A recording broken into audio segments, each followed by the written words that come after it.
जिस समय महाभारत का अंत हो गया, 5 पांडवों ने 100 कौरवों पर विजय प्राप्त कर ली। कितना आश्चर्य लगता है ना सुन करके। जिस सेना में गुरु हो और शिष्य दूसरी जगह हो, जिस सेना में भीष्म जैसा धनुर्धर हो, जिस सेना में गुरु द्रोणाचार्य जैसा धनुष विद्या में पारंगण गुरु हो, जिस विद्या में कर्ण जैसा योद्धा हो, जिस मंडल में, उस मंडल को 5 पांडवों ने, 5 बच्चों ने जीत लिया। क्या कारण रहा होगा? पांडव सिर्फ 2 ही वजह से महाभारत जीते। और 2 वो चीजें यदि आप अपने जीवन में लागू कर लो तो आप भी पूरी दुनिया पर विजय प्राप्त कर सकते हो। पहला, परिवार में समता। पांडवों के परिवार में बड़ी समता है। 5 पांडव एक दूसरे पर जान छिड़कते। जब बात आई परिवार की, जब राजा विराट के यहाँ अज्ञातवास में पांडव गए तो जो धर्मराज है वो जुआरी बन गए, जो गदाधर भीम है वो रसोइया बन गए, जो धनुर्धर अर्जुन है वो एक ब्रह्मलला का स्वरूप धारण कर लिया, एक नपुंसक का रूप धारण कर लिया। जो पारंगत है अपनी ज्ञान की विद्या में, नकुल सहदेव जो स्वरूपवान है वो ग्वाला बन गए, और जो द्रौपदी रानी है वो दासी बन गई। किस लिए? अपने परिवार के लिए। भाइयों, एक निवेदन करूंगा मेरे देश के वासियों, दुनिया में जीतना चाहते हो तो सबसे पहले अपने परिवार में एकता लाओ, तभी दुनिया पर विजय प्राप्त कर सकते हैं। आज भाई भाई का हक छीन रहा है। हा? दुकान के पीछे, बंटवारे के पीछे लड़ाई, घर के खेत के पीछे लड़ाई। अरे क्यों करते हो ये सब? केवल भरत की कथा, राम की कथा केवल कथा तक सीमित कर दी, जीवन में अपनाई नहीं। परिवार में एकता ला। भाई भाई में आज नहीं बनती, पिता पुत्र में नहीं बन रही है, सास बहू में नहीं बन रही है।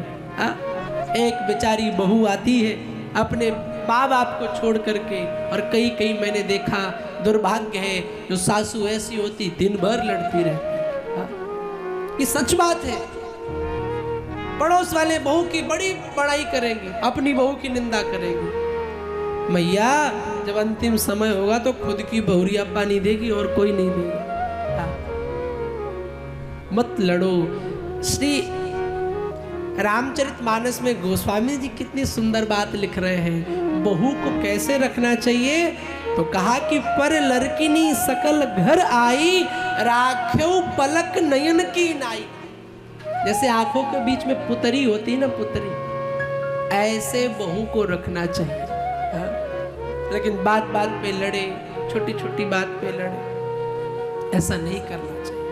बहू को भी चाहिए कि जो सास मिली है वो सास नहीं, मेरी माँ है। जैसे माँ मुझे छोटी छोटी बातों पर डांट दिया करती थी तो क्या मैं लड़ती थी उनसे? नहीं ना।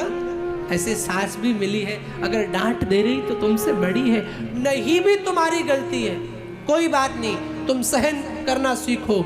और जब तुम सहन करना सीख गई तो एक दिन तुम सीता जैसे दुनिया में पूजी जाने लग जाओगी।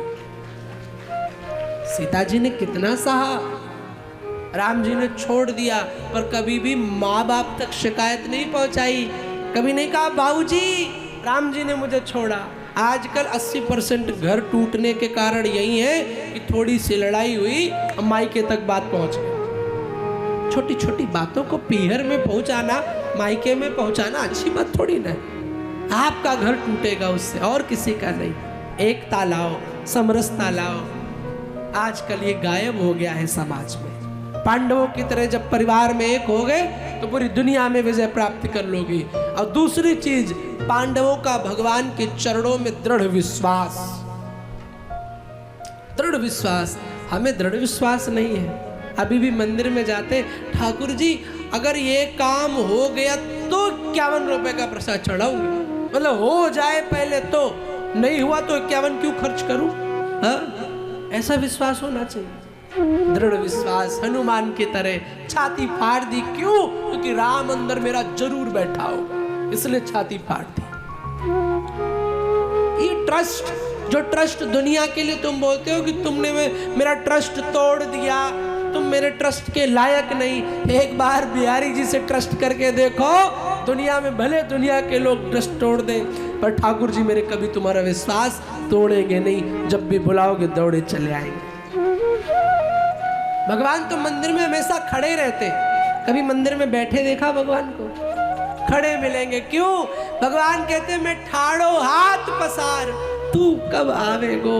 मैं तो मंदिर में खड़ा हूं, तुम बुलाओ तो एक बार, मैं आने के लिए तैयार हूं। दुर्योधन पांडव इसलिए जीत गए क्योंकि उनके पास दो चीजें थी, परिवार में समता और भगवान के प्रति दृढ़ विश्वास।